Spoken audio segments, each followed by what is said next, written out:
Hey people, it's your midsole man, Eddbud here. Today a video in response to lots of viewer requests that I've had for my favourite running related items of the last few months. So what are the chief pieces of gear that have become my go-to options for training and racing? Running tech, apparel, clothing, and of course, shoes. A few of my favourite running items for 2024.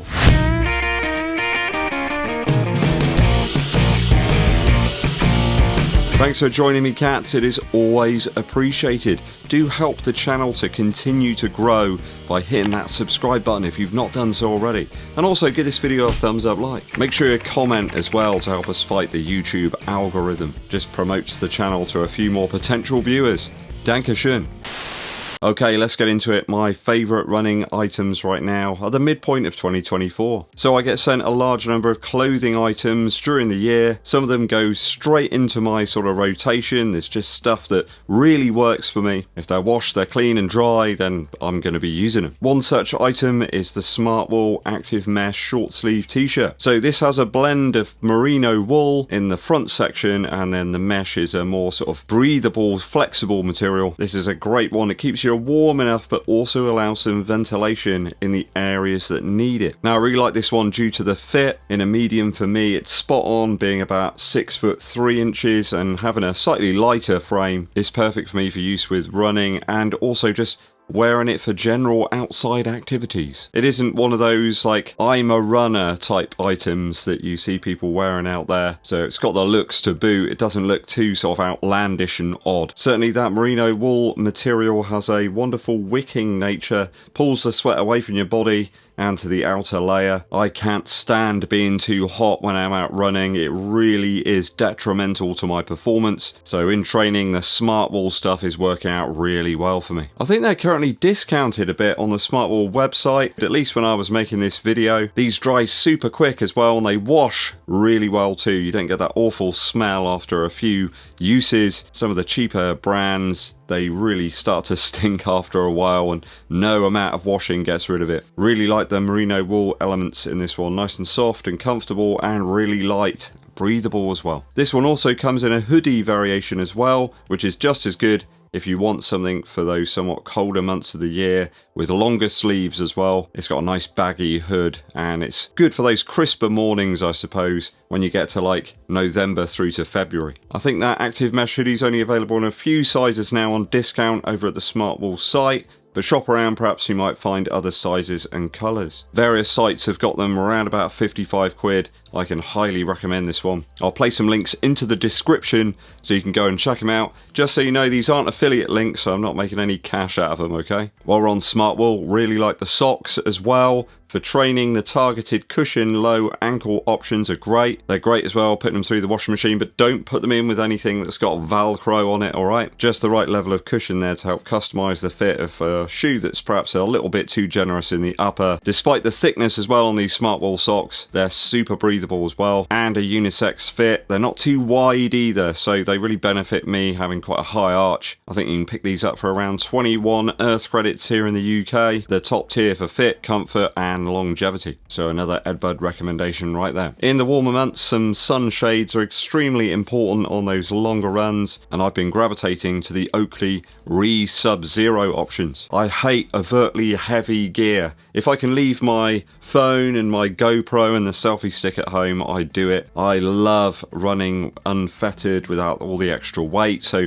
having some shades that are really nice and light is beneficial. Now I did weigh mine, they're about 26 grams, so just under an ounce. And they're tanks as well. They've been thrown into bags, they've been dropped. At one point I was searching for them and they were on my head. A number of times people have commented on my shades on Strava and via some of the shoe reviews as well. So this is what I've been wearing. Really like the prism tech that they've used here in the Sub-Zero. Adjust the contrast and the colour a little, which is good for an aged rock and roller on a Sunday morning long run. The rubber nose section there is really comfortable. you can like switch it out, and it's easy to clean as well. The eyewear's just so light you sort of forget you're wearing them half the time until you actually return to the darker interior of your home. So essential shades for summer wear there. They do wrap around your head a little bit as well as a slight curvature to them, and it protects you from those nasty bugs that are always flying around trying to get in your eyes. I found the lenses to be quite abrasion resistant too, and they've lasted the test of time for over a couple of years now. So my top eyewear option,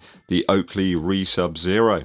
Bit of tech for you, I have been running with the Stryd pod recently. I'm still getting to grips with all the stats that it does spit out at you, but it is starting to help me to train to a more optimum level. I think the idea of training with power in mind is quite interesting, and it's enabled me to monitor my effort levels that little bit more. I mean, pace and the distance covered is really important in your training, yes, but knowing just how hard you're working, like going up some hills or across some more demanding trails, is always worth knowing. The Stryd pod has no doubt helped me tailor my training a little bit, and also to know just how hard I'm pushing myself within a race. I don't think there's any real doubt that my training's improved this year. 3 PBs, a couple in the 10k and 1 in the half marathon say it all really. It's no coincidence. The pod's taught me just how hard I can push myself at specific paces with more accuracy, and I think that's yielded better efficiency within my running. Perhaps if you're just getting into running or something, I don't think the Stryd pod's absolutely essential for you. It's an expensive item, that's for sure, and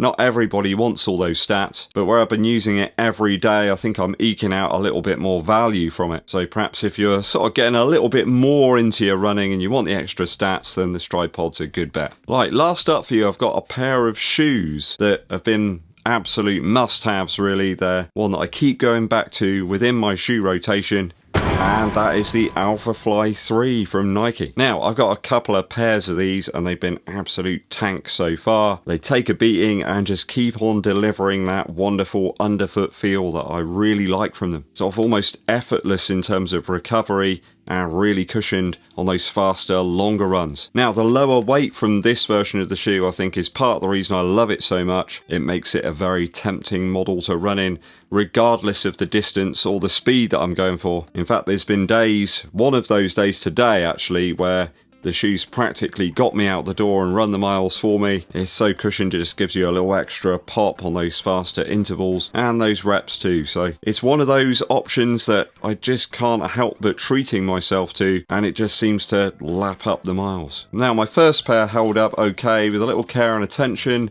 Some carefully placed shoe goo here and there. Yes, you're going to get some flaking and some creasing of that midsole, especially towards the back of the heel, regardless of how carefully you run in it. But I think it's just par for the course with that softer ZoomX midsole material. Now, you might say to me, Ed, these shoes are like 285 quid, or I saw that the electric pack is 295. You might think I'm crazy to use them on a daily basis, but if you've paid out that much money, why not get some enjoyment from it, right? When you've got a package that's just so comfortable and usable, surely it's worth it in the long run. No pun intended there. I think pound per mile is always something you've got to consider, isn't it, when you shell out for a really expensive super shoe. But does it make running more enjoyable, more exciting? If that's the case, then the price tag's always that bit easier to swallow. It's like this shoe, guys. Really expensive when I bought it, but it's one of the most enjoyable shoes that I've ever run in. And when you've got something like that, you just can't help but use it. I mean, there's many a running shoe that I've purchased for like 100 or like 140 quid or something,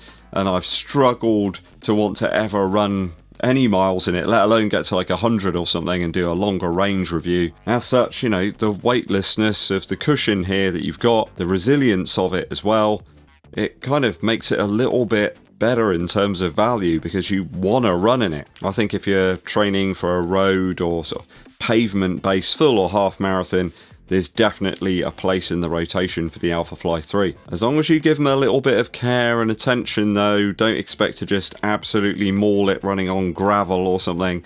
You're gonna destroy it doing that, okay? The foam is rather fragile, but you can eke more miles out of these if you're a little bit more choosy about the surface and terrain that you're gonna run on. And I've found it's kept me free from injury as well. Whenever I've got a couple of ZoomX shoes in the rotation for a training block, they always seem to be forgiving and just seem to set me up better for the next round of sessions. So perhaps you do get what you pay for sometimes. Not that I can condone the price here when you got things like this and the Super Blast 2 though, that are so cushioned and leg saving, I suppose. They are certainly slightly more worth it. Just for reference, what I've been doing with these is applying some more shoe goo around the sort of lateral heel area. That's the bit that seems to go first rather than the sort of medial side. So if you want to try and preserve your pair of Alphafly 3s, it's probably a good way to go. Just a very thin application of shoe goo and it will sort it out. At least for a while anyway. Just can't believe how light that they've managed to make this new model. It's a big improvement over the V2. Okay, that's some of my favourite things so far in 2024. What are your go-to options in your training and racing, people? Let me know your favourites and why down in the comments. Very quick musical interlude for you. There's a few albums that I, for some reason, didn't pick up last year when they released. So I've been going back over the summer, visiting various record shops and trying to find them. One of those was Council Skies from Noel Gallagher's High Flying Birds. Really loved their track Dead to the World. There's a wonderful vibe about that one, this sort of spacey, mysterious feel. Quite unlike some of the other tracks that Noel Gallagher's done in the past. I think he gets unfairly kind of pigeonholed really as to writing the same song over and over again. But if you listen to the albums, you'll find that that's not actually the case at all. They're really quite different, you know. He's done some dancey stuff, very heavy with sequencing, done some very sort of raw, almost acoustic material. This one, though, has got some fantastic atmospheres, some really great guitar sounds as well, woody sort of acoustic noise. There's an almost like a Parisian feel about the track in the sort of middle section. The instrumentation there makes me want to go and wander around, have a coffee and a piece of cheese perhaps. Really wonderful track though. I'm glad I got this album. It's got like a bonus 7-inch in there as well, so it's like a limited edition version. Got it for a super price too. It just goes to show you got to shop around a little bit. Council Skies by Noel Gallagher's High Flying Birds. Thanks for tuning in, people. It is always appreciated. Do hit that subscribe button and give this video a thumbs up like too. Remember to comment to help fight the algorithm. My name's Eddbud and I'll be seeing you